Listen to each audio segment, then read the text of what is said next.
میری رہائش کی دیواروں سے شاہان کا فلک شکار مگر کھلکھلا کیما ٹکرایا محبت، اور وہ بھی میں سوال ہی پیدا نہیں ہوتا۔ اندازہ تذکر انا تھا، اس دنیا میں ایسی کوئی لڑکی بنی ہی نہیں جو شاہان میر کے دل کو فتح کر سکے، اور ویسے بھی فی الحال میرا شادی کر کے کسی بھی لڑکی کی زندگی برباد کرنے کا کوئی ارادہ نہیں ہے، تو آپ اس بارے میں مت سوچیں۔ شاہان ایک مسکراہٹ نسیمہ بوا کی طرف اچھالی اور رجالت بھرے انداز میں اپنے ہاتھ میں پہنی گھڑی کی طرف دیکھا اور آگے بڑھ گیا، اور نسیمہ بوا نے افسوس سے نفی میں سر ہلایا۔ پیر کافی سارے اسٹوڈنٹ کا ہجوم اکٹھا تھا، کچھ اس لڑکی کو نیچے اترنے کا کہہ رہے تھے اور کچھ ویڈیو بنانے میں مصروف تھے۔ شانزے شانزے نیچے آؤ، ایک لڑکی نے اسے پکارا، کوئی اسے بچاتا کیوں نہیں ہے؟ انادل نے افسوس سے ارد گرد کھڑے ہجوم کی طرف دیکھا۔ بھاگ دوڑ اور شور مچانے کی وجہ سے ارمان بھی وہاں تک آ گیا تھا۔ لڑکی کو بلڈنگ پر کھڑا دیکھ کر وہ فوراً بھاگ کر اوپر گیا، جب پر کہ بلڈنگ پر کھڑی شانزے کا دماغ بالکل شل تھا۔ اس سے پہلے کہ وہ کودتی، ارمان نے ایک جھٹکے سے اسے کھینچ کر بچا لیا۔ آج یونیورسٹی میں اسٹوڈنٹ اور اسٹاف بہت کم تھا، کیونکہ یہ واقعہ انگلش ڈپارٹمنٹ میں ہوا تھا، لہٰذا ڈپارٹمنٹ کے ہیڈ ہونے کی حیثیت سے پروفیسر ایمان نے آ کر نیچے کھڑے طالب علموں کو وہاں سے ہٹایا۔ اب شانزے پروفیسر ایمان کے آفس میں موجود تھی اور پروفیسر پچھلے 15 منٹ سے اس سے سوال جواب کر رہے تھے، اور وہ سر جھکائے بیٹھی تھی۔ سامنے صوفے پر ارمان ٹانگ پر ٹانگ جمائے بیٹھا تھا۔ انادل پروفیسر ایمان کی آفس کی طرف آگئی۔ دل دیکھو، یہ ہمارا مسئلہ نہیں ہے، پلیز اس میں مت پڑو۔ مریم نے اسے بازو سے کھینچ کر منت کی، جبکہ انادل اس کے ہاتھ سے اپنا بازو چھڑوا کر آگے بھاگی، اور مریم نے افسوس سے سر جھٹکا۔ جانے یہ لڑکی اب کیا کرنے والی تھی؟ سر، کیا میں اندر آ سکتی ہوں؟ انادل بغیر ناک کیے اندر جا چکی تھی۔ یہ کیا طریقہ ہے مس انادل؟ پروفیسر ایمان کے لہجے میں ناراضگی تھی۔ سوری سر، مجھے آپ سے ایک ٹاپک سمجھنا تھا، مجھے نہیں پتا تھا کہ آپ بزی ہیں۔ انادل اب پروفیسر ایمان کی میز تک پہنچ چکی تھی۔ پروفیسر ایمان کو بھی کافی حیرت ہوئی تھی۔ آج سے پہلے تو وہ کبھی بھی اس طرح ان کے آفس میں نہیں آئی تھی، اور ارمان اسے پہچان چکا تھا۔ یہ وہی لڑکی ہے جو کچھ دیر پہلے ایک لڑکے کو وظیفہ بتا رہی تھی۔ انادل نے نظر گھما کر شانزے کی طرف دیکھا، جو کہ سامنے والی کرسی پر سر جھکائے بیٹھی تھی۔ ارے شانزے، تم یہاں؟ انادل کے لہجے میں حیرانگی تھی۔ انادل کے اس طرح کہنے پر پروفیسر ارمان یہاں تک کہ شانزے نے بھی نظر اٹھا کر اسے دیکھا تھا۔ آپ جانتی ہیں انہیں؟ سوال پروفیسر ایمان کی طرف سے کیا گیا تھا۔ جی سر، بہت اچھی دوست ہے یہ میری، بلکہ فیملی فرینڈ ہے ہم۔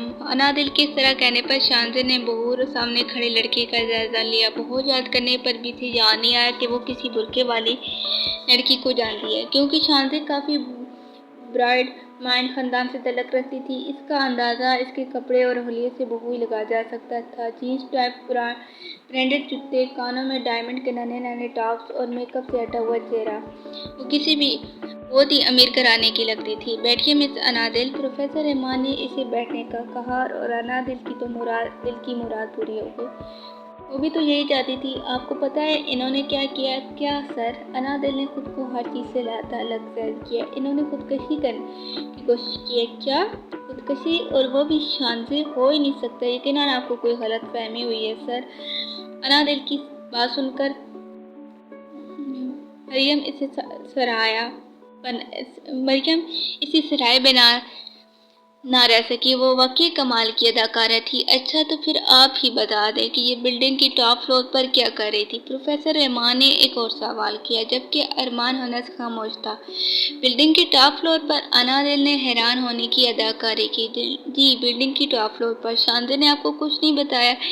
نہیں، یہ تو کب سے اپنا منہ سل کر بیٹھی ہے، مجال ہے جو ایک لفظ بھی کہا ہو۔ انہوں نے پروفیسر کی بات سن کر انادل نے شکر کا کلمہ پڑھا، یعنی گیم اب پوری طرح سے اس کے ہاتھ میں تھی۔ شانزے، تم نے سر کو سچ کیوں نہیں بتایا؟ اب کی بار انادل نے شانزے کو مخاطب کیا، جس پر پروفیسر ایمان اور ارمان دونوں شانزے کی طرف متوجہ ہوئے، اور شانزے بالکل سنتی۔ تم رہنے دو، میں ہی بتا دیتی ہوں۔ اس سے پہلے شانزے کچھ کہتی، انادل پہلے ہی بول اٹھی۔ سر، شانزے وہاں خودکشی کرنے نہیں گئی تھی، بلکہ سیلفی لینے گئی تھی۔ جہاں انادل کی بات سن کر